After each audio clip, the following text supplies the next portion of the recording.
हाँ तो नमस्कार प्यारे बच्चों। एग्जाम का टाइम आ रहा है। आप सभी लोग बहुत सर्च करते हैं कि महोदय बोर्ड परीक्षा में हम लोग पेपर कैसे लिखें और बोर्ड परीक्षा में पेपर लिखते समय किन किन बातों का ध्यान रखें। तो प्यारे बच्चों, आज की वीडियो में हम आपके जो प्रश्न है मन में, इसका मैं एकदम समुचित जवाब दे रहा हूँ। तो आप लोग ध्यान से देखिएगा। मैं 10 गलतियां बताऊंगा, मतलब 9 गलतियां बताऊंगा जो आपको नहीं करनी है, और 10वें में मैंने खुद से लिख कर बताया है कि आपको पेपर कैसे लिखना है। तो आप वीडियो को लास्ट तक देखें। वीडियो अगर आप देखने के बाद ही कुछ नीचे कमेंट कीजिएगा। अगर वीडियो आपको पसंद आएगा तो दोस्तों को भी शेयर कीजिएगा ताकि वो लोग भी इस चीज़ों को जान सके। और चैनल पर पहली बार रहिएगा तो सब्सक्राइब वगैरह भी कर लीजिएगा, ठीक है। आइए बच्चों, सबसे बड़ा चीज़ ये है आपके मन में कि महोदय हमें बोर्ड परीक्षा में पेपर कैसे लिखना है, चाहे 10th का पेपर हो, 12th का पेपर हो, या कोई भी बोर्ड परीक्षा हमारा जब होता है। तो आइए, सबसे पहला पॉइंट है बच्चों कि जब भी उत्तर लिखें, है ना, सब पॉइंट को लिखिए अपनी कॉपी में कि जब भी उत्तर लिखें पहले साफ साफ लिखें, ठीक है। बच्चे क्या करते हैं ना, बहुत हड़बड़ी में रहते हैं। उन्हें बस ये लगता है कि हमारा टाइम पूरा हो जाएगा, टाइम पूरा हो जाएगा, बहुत स्पीड लिखेंगे। बच्चों ऐसा बिल्कुल नहीं है। टाइम आपको प्रॉपर मिलता है एग्जाम में, इसलिए आप पूरे आंसर को जो भी लिखें बिल्कुल साफ साफ लिखें। और कई बार क्या होता है ना, हम डरते हैं कि सर हमने कुछ गलत लिख दिया है, यानी पूरा प्रॉपर सही नहीं है, इसलिए हम गिजमिजा देते हैं। बच्चों, गिजमिजा देने से और नंबर कटे। अगर आपने थोड़ा सा दाया बाया मारा भी है, थोड़ा मिस्टेक भी है, आपको 100% याद नहीं भी है, फिर भी आप साफ सुथरा ही लिखें। दूसरा हमारा पॉइंट आता है, सबसे इंपॉर्टेंट है कि प्रश्न क्रमांक का ध्यान रखें। बच्चे क्या करते हैं ना कि बहुत बार प्रश्न क्रमांक गलती कर देते हैं, यानी 2 नंबर के प्रश्न को 3 नंबर में, 3 नंबर के प्रश्न को 2 नंबर में। और कई बार क्या होता है ना, जब अथवा बच्चे बनाते हैं तो अथवा लिखना भूल जाते हैं, इससे आपका अंक पूरा कट जाता है। ऐसे बच्चों, मान के चलिए कि 2 नंबर में हमारा कोई निबंध पूछा गया है, और निबंध में हमारा पूछा है निबंध, और तीसरे में पत्र पूछा है। हमने निबंध नहीं बना के पत्र बनाया, या पत्र और संवाद पूछा है, पत्र नहीं बना करके संवाद बनाया, तो आपको यहाँ लिखना पड़ेगा कि अंक संख्या 2 है और हमने जो बनाया है ये प्रश्न ना, हमने यहाँ अथवा बनाया है, अथवा बनाया है, तब यहाँ पर आकर के आपको उत्तर लिखना है। तो इस चीज का विशेष ध्यान रखें प्रश्न क्रमांक का, कि प्रश्न क्रमांक में गलती ना हो, और अगर प्रश्न क्रमांक सही हो तो अथवा भी ध्यान रखिएगा। पॉइंट नंबर तीसरा देखिए, बोर्ड परीक्षा में ध्यान रखना है आपको, वो पॉइंट है क्रमबद्ध तरीके से प्रश्न का उत्तर दें, ठीक है। बहुत सारे बच्चे कहते हैं कि हमें क्वेश्चन नंबर 1 आता है, फिर क्वेश्चन नंबर डायरेक्ट 7 बना देते हैं, डायरेक्ट 8 बना देते हैं, जबकि उन्हें बीच के प्रश्न भी आते हैं। तो प्यारे बच्चों, मैं आप लोगों से यही कहूंगा कि आप कोशिश करें कि आपका क्रमबद्ध तरीके से आंसर हो। यानी आप ये समझिए, जैसे मैथ का सवाल है, 1 से लेकर के 30 सवाल दिए गए हैं, जिनमें से 15 सवाल आपको बनाने हैं। अगर आपको लगता है कि 1 नंबर हमने सॉल्व किया और एक के बाद में हमारा 2 बन रहा है, तो 2 ही बनाएंगे। ऐसा नहीं कि 1 नंबर बनाने के बाद उछल पुछल के 30 बना लेंगे और फिर बाद में 15 गिन लेंगे। यहाँ 2 चीजें। आप बोलोगे सर अगर हम अल्टरनेट बनाते हैं तो जहां तहां से बना के 15 सवाल पूरे कर देते हैं तो नंबर मिलेंगे बच्चों, लेकिन ना एक साइकोलॉजिकल इफेक्ट पड़ता है। जब टीचर चेक करता है आपकी कॉपी को, तो वो कभी नहीं चाहेगा उसको तकलीफ हो खोजने में कि आपने कौन कौन से प्रश्न बनाए हैं। तो तीसरे पॉइंट में विद्यार्थी जी याद रखिएगा कि हमें जो आंसर लिखने हैं सीरियल वाई में, अगर 1 के बाद 2 नहीं बनाया, 3 नहीं बनाया, 4 बनाए तो 4 लिखेंगे, 5 लिखेंगे, इस तरह से क्रमबद्ध तरीके से लिखेंगे। तो आपकी कॉपी चेक करने वाले जो एग्जामिनर है वो आपको अच्छे नंबर देंगे। और हाँ, याद रखिएगा कि दो प्रश्नों के बीच में आपको कम से कम 1 लाइन तो छोड़ना ही छोड़ना है। 2 लाइन छोड़े तो अच्छा है, मेरा मानना है कि 2 लाइन आप छोड़ देंगे 2 प्रश्नों के बीच में, ठीक है। 1 लाइन तो नेसेसरी छोड़ना ही छोड़ना है, वो आप वहां पर पेपर के अनुसार देख लीजिएगा, ठीक है। पॉइंट नंबर चौथा आपको याद रखना, कलम का उपयोग करें। अभी अच्छे कलम का मतलब ये नहीं है कि बहुत महंगा कलम हो, 50-100 रुपए का, ऐसा नहीं है। अच्छे कलम का मतलब ये है कि जिस कलम को आप यूज कर चुके हैं। एग्जाम टाइम में अक्सर क्या होता है, मेरे साथ खुद हुआ था कि हम एग्जाम टाइम में ना सोचते हैं किस किस पेन से लिखें कि बहुत अच्छा हो। तो प्यारे बच्चों, पेन मतलब जो है ना, जिस पेन को आप पहले यूज कर चुके हैं, या जिस पेन को आप बहुत चला चुके हैं, जिस पेन से आप कंफर्टेबल महसूस करते हैं, उसी पेन का यूज करें। अच्छा मतलब है कि जो आपके लिए अच्छा हो, है ना। ऐसा नहीं कि जो आपके दोस्त के लिए अच्छा है वो आपके लिए अच्छा हो, जरूरी नहीं है।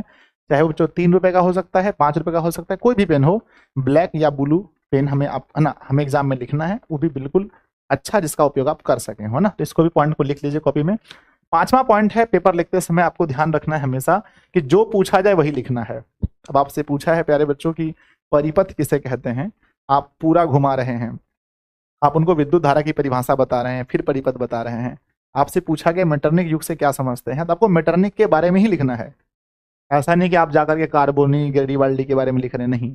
तो जो प्रश्न में पूछा गया है वही लिखना है, समझ रहे हैं ना। भूकंप किसे कहते हैं तो भूकंप ही लिखना है, भूकंप किसे कहते हैं, ये नहीं लिखना है कि बाढ़ इसे कहते हैं फिर भूकंप इसे कहते हैं, ऐसा नहीं है, ठीक है। तो ज्यादा बहुत बड़ा करने के चक्कर में नहीं रहना, क्योंकि देखिए टू द पॉइंट, जो आजकल सबको पता है, जो भी ना जो कॉपी चेक करने वाला होता है, वो जमाना चला गया कि ऐसे ऐसे करके गिनती करेंगे, भैया 5 लाइन है तो नंबर मिलेगा ना, ऐसा नहीं है। सही उत्तर लिखना है, जितना है तो नंबर मिलेंगे। तो आपने देखा कि जो पूछा जाए वही लिखना है, फालतू नहीं लिखना है, पेपर कॉपी नहीं भरना है। छठा पॉइंट आपको याद रखना है पेपर लिखते समय कि शुद्ध लिखने का प्रयास करें, है ना, शुद्ध लिखने का प्रयास करें। शुद्ध का मतलब ये है, शुद्ध का मतलब ये है कि जैसे मान के चलिए मुझे लिखना है परिवर्तन, तो परिवर्तन होता ऐसे है, परिवर्तन होता ऐसे है। अब आप परिवर्तन ऐसा न लिख करके आप परिवर्तन लिख रहे हैं ऐसे करके, परिवर्तन ऐसे लिख रहे हैं, मान के चलिए, ये क्या है, अशुद्ध है ना, ये अशुद्ध है। तो पहले आप लिखने का प्रयास करें शुद्ध, जो पूछा गया शुद्ध लिखने का प्रयास करें, ये बहुत बड़ा इफेक्ट। और खास करके जो पहले 1-2 प्रश्न आप लिखेंगे, प्रश्न संख्या 1, प्रश्न संख्या 2, उस पर तो विशेष ध्यान रखिएगा कि जो स्टार्टिंग में वही प्रश्न लिखिएगा जो आपको 100% आते हैं और पूरे शुद्ध तरीके से लिखिएगा, ठीक है। तो ये भी एक पॉइंट बन सकता है, स्टार्टिंग में वही प्रश्नों के उत्तर दें जो आपको आते हैं। और अभी तो स्टार्टिंग क्या, अभी तो दोगुने प्रश्न हो गए हैं, तो सभी प्रश्न वही बनाएं जो आपको 100% आते हैं, ठीक है। आइए देखते हैं पॉइंट नंबर 7वां क्या हो सकता है। जब भी आप दीर्घ उत्तरीय प्रश्न को लिखें तो जो भी प्रश्न ऐसे हैं जिनके पॉइंट बन सकते हैं तो पॉइंट बना के लिखें। अब कुछ कुछ सवाल ऐसे हैं जिनके पॉइंट नहीं बन सकते हैं, पर कुछ कुछ सवाल ऐसे हैं जिनके पॉइंट बन सकते हैं, और पॉइंट बनाते समय एक एक लाइन ना, एक लाइन बीच में छोड़ गए या फिर पैराग्राफ चेंज करके लिखें तो ये बेहतर होगा, ठीक है। याद रखिएगा कि दीर्घ उत्तरीय सवाल को बनाते समय उत्तर अगर पॉइंट में लिखा जाए तो बहुत अच्छा होगा। जैसे कोयले के बारे में पूछा गया कि कोयले के बारे में आपको लिखना है, पूरा विवरण बताना है, ठीक है, तो आपको बहुत अच्छे से उसको पॉइंट बाय पॉइंट लिखेंगे तो अच्छा नंबर मिलेगा, ठीक है। तो याद रखिएगा दीर्घ उत्तरीय सवाल में पॉइंट बनाने हैं आपको। 8वां आपका आता है कि ज्यादा कट ना करें, है ना। हम लोग परीक्षा में क्या करते हैं, हमने लिखा प्यारे बच्चों, जैसे मान के चलो हमने कुछ लिखा कि जैसे हमने लिखा कि, है ना, कोई भी परिभाषा ले लेते हैं, जैसे कि बायोलॉजी का ले लेते हैं, तो लिखते हैं जीव जिस विधि द्वारा फिर हमारा मन कर रहा है कि अब इसको काट देते हैं, ये परिभाषा सही नहीं लग रहा है, जीव जिस विधि द्वारा, ये हमें सही नहीं लग रहा है, तो अब इसको काट देते हैं, ठीक है, ऐसे ऐसे करके, ठीक है। तो ये काम परीक्षा में बिल्कुल भी आप ना करें। एक बार ही सोच लीजिए क्या आपको लिखना है, और अगर थोड़ा बहुत हुआ तो बस एक बार सिंपल, इसको हमें अगर काटना भी था तो बस एक बार सिंपल से बीच में से ऐसे काट देते, बस हो गया, आगे लिख देते, ठीक है। समझ मेरी बात को। तो ज्यादा कट ना करें पेपर में, और एक बार जो लिखना है सोच समझ करके ही लिखें, कि वो बोर्ड परीक्षा का पेपर है, वो कोई घर का कॉपी नहीं है बच्चों, है ना। तो ज्यादा कट नहीं करना है, जो भी लिखना है सोच समझ के लिखना है। 9वां पॉइंट आता है बच्चों कि प्रश्न को उत्तर पुस्तिका में ना उतारें। बहुत सारे बच्चों का ये गलत फहमी होता है, और जब वो आंसर लिखने जाते हैं तो पहले ही क्या करते हैं कि जितने नंबर ना, जो क्वेश्चन पूछा है, जैसे मान के चलिए फिजिक्स का हमारा है, साइंस में हमारा फिजिक्स है, उसमें क्वेश्चन पूछा है विद्युत धारा की परिभाषा दें, तो कोई जरूरी नहीं है कि आपको वहां लिखना है विद्युत धारा की परिभाषा दे तब लिखना है। बहुत बच्चे क्या करते हैं, फिजिक्स लिखना है मान के चलो, तो यहाँ पहले वो क्या करेंगे, यहाँ लिखेंगे प्रश्न 1 नंबर है तो उसको उतारेंगे यहाँ पर कि विद्युत धारा की परिभाषा दें, विद्युत धारा की परिभाषा दें, धारा की परिभाषा दें। तो ये आपको बिल्कुल भी नहीं करना है, इसको उतारना नहीं है, सिर्फ डायरेक्ट इसका आंसर लिखना।